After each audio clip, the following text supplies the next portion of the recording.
I'm Nick Laidlaw, and today we're going to do some hanging movements. So hanging is a really good way to decompress your spine, really good way to open up our shoulders. Over the course of our evolution, we've really been closing in on our posture, and that's quite widely known. But it has an effect on our rib angle that increases our rib angle, affects our breathing pattern, affects our shoulders, and really limits the amount of extension that we can get through our body.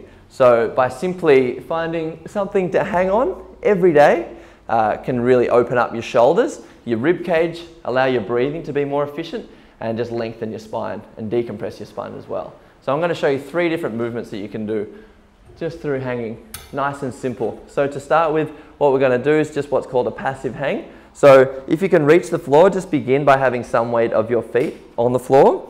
What we want to do is hold on nice and tight with your grip. And then what you want to do is just let everything else go. Shrug the shoulders as close to around the ears as you possibly can. And you'll feel that connection from the top of the spine to the bottom, just completely lengthening. If you're confident enough or you've practiced a few times, just try with your feet off the ground. And the same sentiment, you just drop through your shoulders as much as possible and just hang.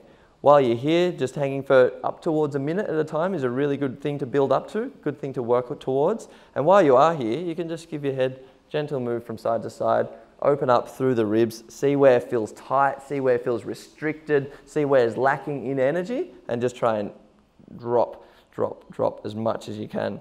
It's a really good thing to get your grip nice and strong, because that strength through your grip also radiates all the way up to your shoulders. Strong through your shoulders can radiate down through your lower back and into the multifidus, which also connects to the core. So grip strength has a really good correlation to overall body strength. Another thing we can do is just go with one hand. So if you're not strong enough to do it with your feet off the ground, you can do it with your feet on the ground. So what we're going to do is just drop our ear towards the shoulder, add a nice easy rotation. And this is again going to specifically get this connective tissue from the hip all the way up to the shoulder open, just by rotating internally and externally. And again, work towards about a minute each side. And then finally, what's going to build a bit more integrity and a bit more strength in the back and the shoulders is more of an active hang. So for this, what we can do is just create a bit of tilt in the pelvis so that our back is a bit more flat. Want to lift with the shoulders only, not by bending the elbows, but by pulling the shoulder blades down towards the lower back and then dropping back to that passive hang. Active hang, tucking the tail under, lifting without bending the elbows, and passive hang.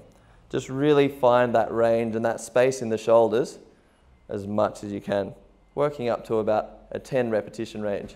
And that is a really good introduction to then doing exercises like pull-ups and stuff like that. So it's going to get that base strength through your grip, base strength through your shoulders, and it's going to radiate towards your back.